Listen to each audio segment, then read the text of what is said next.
Nah, apa kabar ibu-ibu semuanya? Alhamdulillah Rabbil Alamin. Semoga ibu-ibu semuanya selalu sehat walafiat. Ya, ibu-ibu semuanya, ya Alhamdulillah Rabbil Alamin. Kita lanjut ke sesi berikutnya, yaitu sesi berkaitan dengan cara mengurangi perilaku buruk anak. Ibu-ibu, sebelumnya supaya kita lebih segar lagi, lebih semangat lagi, kita harus senantiasa mengikuti apa yang saya arahkan Bu ya. Ada satu permainan buat ibu-ibu semuanya nih. Salah satunya adalah supaya konsentrasi kita ini lebih kuat, kita lebih kuat dalam materi selanjutnya ini, yaitu berkaitan dengan cara mengurangi perilaku buruk anak. Sebelumnya sekarang ibu-ibu tangannya di atas, ya di atas, konsentrasi ya. Sekarang ibu-ibu pegang hidung. Oke, sekarang ibu pegang rambut. Terakhir bu ya, sekarang ibu-ibu pegang kaki. ah Tetap semangat ibu-ibu ya. Baik ibu-ibu semuanya, mudah-mudahan ini selanjutnya lebih lihat lagi kita dalam mendidik anak bu ya, karena anak ini ada salah satu titipan bu ya, titipan yang maha kuasa. Kita tidak hanya sekedar membuat anak saja, tetapi kita harus mendidik anak ya, mendidik anak, terus juga membayar anak sekolah ya, terutama dalam hal bidang akhlak. Perilaku itu kalau dalam Islam itu salah satunya akhlak. Akhlak itu daripada yang paling dasar itu adalah dari Al-Quran dan hadis. Jadi perilaku buruk anak menentukan dasarnya, yaitu agama. Jadi ibu-ibu, bagaimana cara mengurangi perilaku buruk anak di rumah? Salah satunya adalah sekarang ini di media-media juga ada anak yang main HP, bu ya, ada anak-anak yang banyak atau ya meninggalkan waktu-waktu wajibnya, banyak main HP seperti itu. Jadi kita sebagai orang tua harus benar-benar mendidik anak sehingga mengurangi perilaku buruk anak ini benar-benar kita tercapai ya. Baik ibu-ibu semuanya, tetap semangat bu ya. Nah, ini salah satunya adalah materi. Saya akan bertanya kepada ibu dari materi-materi yang tadi. Saya mau bertanya berkaitan dengan cara mengurangi perilaku buruk anak ya, yang bertujuan untuk mencari perhatian. Nah, nanti ada cerita tadi, ya, yaitu ada cerita Ibu Lili berkaitan dengan anaknya Bu. Salah satunya adalah salah satunya adalah ceritanya adalah berkaitan dengan es tongtong. Tadi udah disampaikan Bu ya. Tapi ini saya mau bertanya kepada ibu-ibu, yaitu cara mempraktikkan menggunakan berbagai cara mengurangi perilaku buruk anak. Otomatis ibu-ibu semuanya sudah pada paham ya bagaimana cara mendidik anak yang benar itu seperti apa. Yang pasti saya tekankan ibu, jangan jauhi anak-anak dari masjid, jangan jauhi dari anak dari musola, dari pengajian, itu yang mendasar bu. Kalau itunya tidak ada, maka semuanya nol nilainya bu. Anak jadi apapun kedepannya, tapi yang paling dasar itu agama. Caranya ibu, saya akan ngasih contoh. Ibu-ibu bisa mendatangi masjid, ustaznya buat membimbing anaknya. Seperti itu salah satu contoh bu ya. Sehingga anak-anak dapat bimbingan secara spiritual agama. Diajarkan ngaji, diajarkan tata krama, sehingga anak-anak ini akan lebih efektif, akan menjauhi perilaku buruk yang di rumah maupun di lingkungan dan juga di sekolah bu ya, akhlak dan etika. Nah ibu-ibu, sekarang kita bagi 3 kelompok bu ya, 3 kelompok diskusi. Nah, nanti ibu-ibu bermain cerita di 2D halaman 39, nanti ibu-ibu buka ya. Dan juga nanti ibu-ibu akan bercerita berkaitan dengan sikap Ibu Lili. Ya, sikap Ibu Lili seperti apa, Ibu ya. Nah, sekarang ibu-ibu semuanya bisa menjelaskan Ibu akibat dari perilaku anak seperti apa. Ibu menjelaskan pada anak. Nah, contohnya adalah jangan main HP. Nanti akan mati rasa. Sampaikan sekeras mungkin Bu ya. Madrasah itu apa? Aku tanya. Contoh, nanti kamu main HP dulu, tanda kamu ada yang sakit, kamu tidak peka, kamu akan menghiraukan. Nah, itu salah satu contoh mati rasa. Di rumah kayak main HP mulu, tetangga sebelah kebakaran gak akan tahu kenapa mati rasa, karena akibat main HP. Jelaskan HP, nah, tentang HP. Keduanya, salah satu ibu jangan main HP. Jelaskan lah mati rasa seperti apa.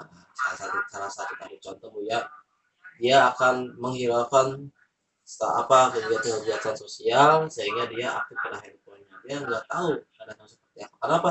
Dampak HP itu sendiri. Ya bu ya. Nah baik ibu-ibu, semangat bu ya. Ya.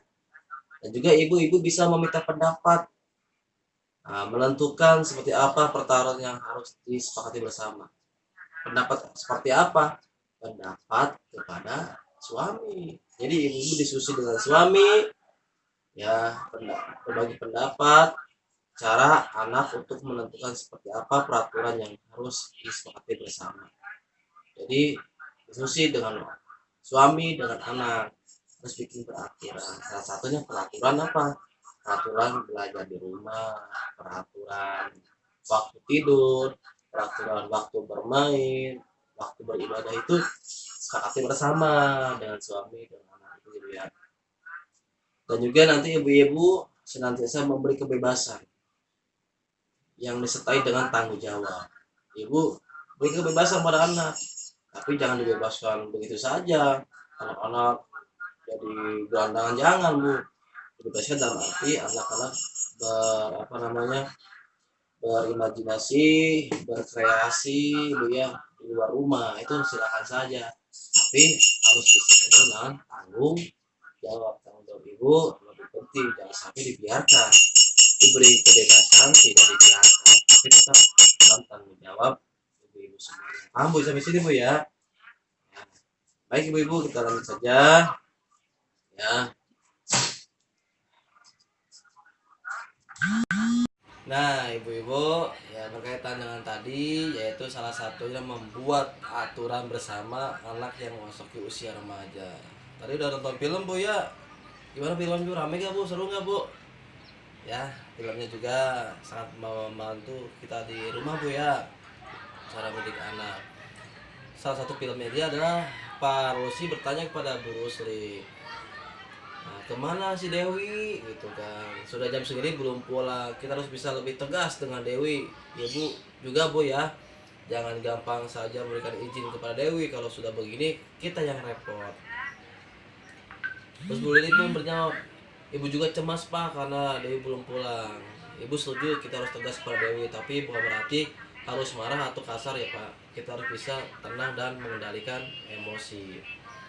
Nah juga, terus juga Bu Lili menyampaikan juga, ya Tuhan. Nah salah satunya ada apa?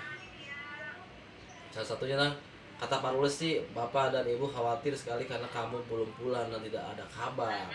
Jika ada sesuatu yang dengan kamu maka tidak ada tahu harus mencari kamu di mana. Nah, maka di sini ada kekhawatiran ibu ya.